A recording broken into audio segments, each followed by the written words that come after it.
আসসালামু আলাইকুম ওরহমাতুল্লাহি ওয়াবারাকাতু।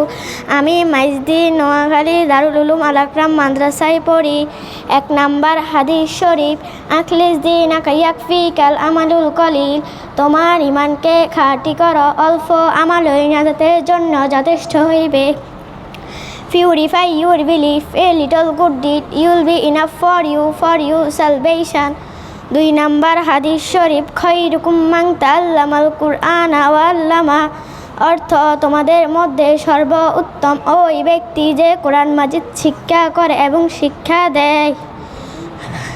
He is the best person among all of you who learns the Holy Quran and teaches.